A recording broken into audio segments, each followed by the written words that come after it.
3 महिने झाले आपला काय ब्लॉगच येत नाही. काय ॲक्च्युली रिझन सांगू का तुम्हाला मी? आपल्या मोबाईलचं जरासं काम निघालं हो. तर आज सकाळ सकाळ उगवलं कॉलेजमध्ये आणि प्रेझेंटी नावाचा प्रसाद खाल्ला आणि तो टकट निघालो तो डायरेक्ट किल्ल्यावर. तर आजचा आमचा प्लॅन आहे सुरगड. सो सुरगडचा चला जाऊ आणि पूर्ण एक्सप्लोअर करू. किल्लं फिरायला खूप मजा येते. मी एकटा काही येणार नाही. बिबटेपर्यंत धरला तर मग सुमितला कॉल केला आणि त्या रेडी केला. त्यानंतर आला तिकीटवाला. माझ्याकडे बघतोय, मी लक्षच दिलं नाही. सुमितने भरला मग. बाबा इधर जहर खाने का पैसा नहीं है तू जा रे जा। तर मंदिर डायरेक्ट एसटी पकडून आलो सुरगडावर. इथून काय आपल्याला गाडी भेटायची नाही. मम्मी आणि सुमित झाला रस्ता. कदमों से कदम मिलते हैं तो गाणं बोलत बोलत आम्ही निघालो आता सुरगडावर. पूल बिल सर्व पलटी घालत चाललो आता आम्ही वरती. थोडा वरती आल्यावर वाटलं आलो जवळ, पण बघतो तर काय अजून चढायचं आहे. चला. घड्याळामध्ये बघतो तर काय 1590 पावलं चाललो आम्ही. बस इथंच नाही, अजून जाम चालायचं आहे. तर चला आता ह्या बोर्डाला फॉलो करत जायचा पुढं पुढं. हा काम भारी केलं हो, बोर्ड लावून इथं. हरवणार नाही लवकर हो. थोडा पुढं गेल्यावर हनुमानाचं मंदिर बघायला भेटतं.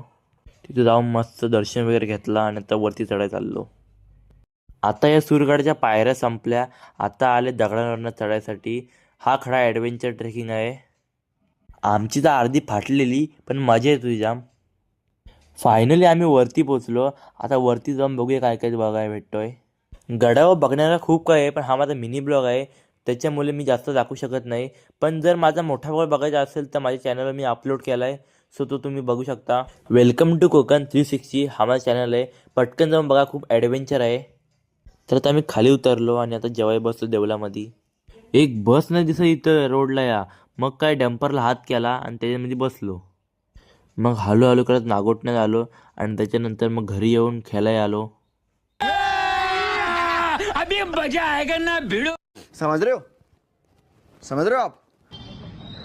किरिस का सुनने का गाना। किरिस का तिकडं किरीतचं गाणं सुनत होतो, पण तेवढ्यात पोरा इथं गाण काढायला बोलवला. मग काय इथं आलो. संध्याकाळी आम्ही सर्व अभ्यासाला बसलेलो.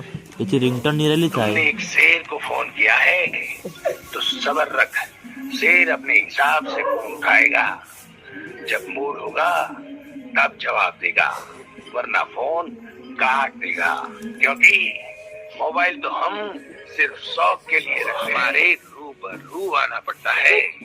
अब तो तुम हमें जान ही गए हो. बोलून दाखव जरा एवढं वाक्य. जानी तूने एक शेर को फोन किया है.